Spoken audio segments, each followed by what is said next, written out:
भाई देवबंदी बरेलवी के नाम पर इस मुल्क के लोगों को लड़ाएगा, हम उससे टक्कर लेंगे और किसी कीमत पर हम लड़ाई करने की कोशिश नहीं करेंगे। वो हमारे हैं, वो हमारे अपने हैं, हमारे हैं। हम आपको दावत देते हैं और हम उनसे कहते हैं अगर उन्हें क़यादत चाहिए तो हम उनकी क़यादत में भी जुल्म के खिलाफ लड़ने के लिए तैयार हैं इंशाअल्लाह। महमूद मदनी साहब का जो बयान मैंने सुना, इस्तकबाल किया जाना चाहिए उस बयान का, लेकिन ये बयान मुझे लगता है कि शायद 10 साल लेट हुए हैं। वो मैं जब गया था यही पैगाम लेकर गया था और मैंने उस वक्त और आसानी का रास्ता बनाया था।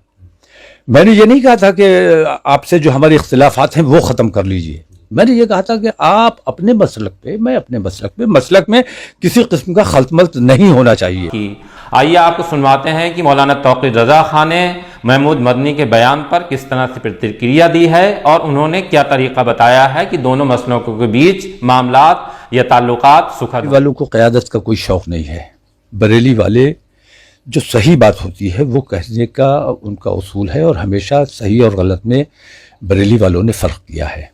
क़यादत की जहाँ तक बात है, हम क़यादत के पीछे नहीं हैं। क़यादत हमारी तस्लीम की जाए, हम इस कोशिश में भी नहीं है। हमको इस कोशिश में है कि बेहतरी का जो भी रास्ता बन सकता है अपनी कौम के लिए, वो बेहतरी का रास्ता बनाया जाए। आज महमूद मदनी साहब का जो बयान मैंने सुना, इस्तकबाल किया जाना चाहिए उस बयान का, लेकिन ये बयान मुझे लगता है कि शायद 10 साल लेट हुए हैं। वो मैं जब गया था यही पैगाम लेकर गया था और मैंने उस वक्त और आसानी का रास्ता बनाया था। मैंने ये नहीं कहा था कि आपसे जो हमारे इख्तिलाफात हैं वो ख़त्म कर लीजिए। मैंने ये कहा था कि आप अपने मसलक पे, मैं अपने मसलक में किसी किस्म का खलतमल्त नहीं होना चाहिए। लेकिन बाकी मामलात में, जैसे हिंदूवादी हमारे ऊपर जो इल्ज़ाम लगाते हैं, दहशतगर्दी का हम पर इल्ज़ाम लगाया जाता है और तासुब किया जाता है, नफ़रत की जाती है, इन तमाम मामलात में हिंदूवादी संगठन हम पे इल्ज़ाम लगाते हैं, तमाम पार्टियाँ, वो तमाम लोग जिनको तमाम पार्टियाँ, तमाम हिंदूवादी संगठन और दीगर तमाम लोग जिन्हें मुसलमान समझते हैं, ऐसे मुसलमान समझे जाने वाले लोगों को मुत्तहिद होना चाहिए। उनका मसलक उनके साथ, शिया हजरात अपने अक़ीदे के साथ, सुन्नी हजरात अपने अक़ीदे के साथ, लेकिन मुल्की मामलात जब आए और मुल्क को जब ज़रूरत हो हमारे, तो हमें मुत्तहिद होकर अपने मुल्क के साथ खड़ा होना चाहिए और अपनी मिल्लत के साथ खड़ा होना चाहिए। तो अब मसलक में इख्तिलाफात हैं, उन इख्तिलाफात को तो मुफ्तियान किराम उलमा को देखना है, उस साइड के भी उलमा ने देखना है और इस साइड के भी उलमा ने देखना है।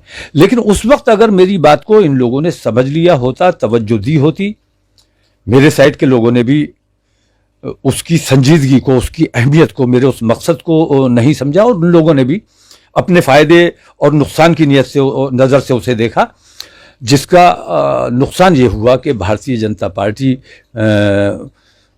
बरेली में भी जीत गई और भारतीय जनता पार्टी देवबंद में भी जीत गई। अगर मेरे मकसद को उस वक्त समझ लिया होता। सबसे बड़ी बात यह है कि उस वक्त दहशतगर्दी के इल्ज़ाम में 13 बच्चे पकड़े गए थे, झूठे इल्ज़ाम में।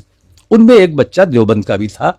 मैं बाकियों के घर भी गया था और उसी कड़ी में मैं फिर देवबंद उस बच्चे के लिए गया था असल में, और वहाँ उन लोगों ने पजीराई की, पसंद किया, मेरे आने को पसंद किया, तो उनसे बात बढ़ी और बात यहाँ तक बढ़ी और वो उन लोगों ने इस बात को पसंद भी किया था। और मैं आज फिर कहता हूँ कि मसलकी इख्तिलाफात ख़त्म करने की अगर कोशिश की जाएगी तो ये बात और उलझ जाएगी, फिर मुनाजरे की नौबत पहुँचेगी और तमाम दिक्कतें आ सकती हैं। लेकिन ये आसानी का रास्ता है कि आप अपने अक़ीदे का अपने खुद मुहासबा कीजिए। आपका अक़ीदा अगर आपको लगता है ठीक है तो आप जानें।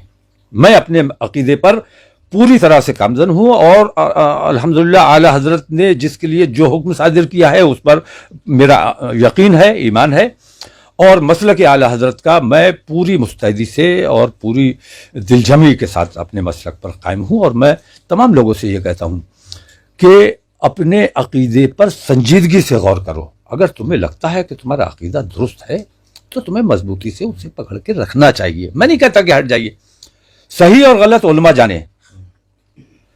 और मैं समझता हूँ कि वक्त की ज़रूरत है कि इस वक्त तमाम लोगों को मुत्तहिद होकर इस जालिम व जाबिर सरकार को हटाने के लिए मुत्तहिद होकर फैसला लेना चाहिए। उलमा को, अइम्मा को और तमाम लोगों को सर जोड़कर बैठना चाहिए, चाहे देवबंदी हो या बरेलवी हो या शिया हो, जो लोग भी हों, उन सबको सर जोड़कर बैठना चाहिए कि इस जालिम जाबिर हुकूमत को कैसे हटाया जाए। ये मैं समझता हूं कि हमारे मुल्क का भी मसला है, हमारी कौम और मिल्लत का भी मसला है। तो अपनी कौम, अपने मुल्क के लिए अगर हम मुत्तहिद होकर नहीं बैठ सकते तो हम अपना खुद का नुकसान कर रहे हैं, अपने मुल्क का नुकसान कर रहे हैं। अगर अपने मुल्क से मोहब्बत है, मुल्क में अच्छी हुकूमत देना चाहते हैं, अपने सूबे में अच्छी हुकूमत देना चाहते हैं, तो अपने अपने अकीदों पर कायम रहते हुए एक साथ बैठना ये आपकी मजबूरी है। और अगर आप नहीं बैठते हैं तो आप अपनी कौम के गद्दार हैं। मैं किसी, चाहे बरेलवी हो या देवबंदी हो या शिया हो या किसी मसलक से ताल्लुक़ रखता हो, हिंदुस्तान में मैं मानने के लिए ये तैयार नहीं हूं कि कोई भी मुसलमान कहलाए जाने वाला अपने मुल्क में बम ब्लास्ट कर सकता है। ये मुसलमानों से नफरत करने वाले लोगों ने मुसलमानों को बदनाम करने के लिए खुद ही बम ब्लास्ट किए हैं, खुद ही आतंकवाद किया है और मुसलमानों पर झूठा इल्जाम लगाया। और मैं बताता हूं, अजमेर शरीफ में जो बम ब्लास्ट हुआ था, उनकी प्लानिंग ये थी कि इनमें जो इख्तिलाफात हैं, बरेलवी और देवबंदियों में फसाद हो जाए। क्योंकि अजमेर की दरगाह पे कोई बम मार रहा है तो वो वही हो सकता है जो दरगाहों को ना मानता हो। तो बरेलवियों को गुस्सा आ जाए, आपे से बाहर हो जाए और वो देवबंदियों पर हमला कर दें। लेकिन अल्लाह के हुक्म से वो उनकी साजिश खुल गई और जो उनका मकसद था वो पूरा नहीं हुआ। मैं फिर कहता हूं, महमूद मदनी साहब का जो बयान है वो काबिले इस्तकबाल है, उसका मैं मुबारकबाद पेश करता हूं। लेकिन आज भी कहता हूं कि आप काफी लेट हो गए हैं, लेकिन अभी भी वक्त हाथ से नहीं निकला है। ये सही वक्त है कि अकीदे पर बातचीत करने के लिए उलमा को बैठना चाहिए। और अगर वाकई आप अपनी अगलात को दुरुस्त करना चाहते हो तो उलमा के साथ आप लोगों की बैठक होनी चाहिए। लेकिन फिलहाल वो थोड़ा लंबा प्रोसीजर हो जाएगा। फिलहाल हमें फौरी जो जरूरत है वो इस बात की है कि अभी सूबाई इंतखाबात सर पर आ गए हैं। इस वक्त हमें और आपको और तमाम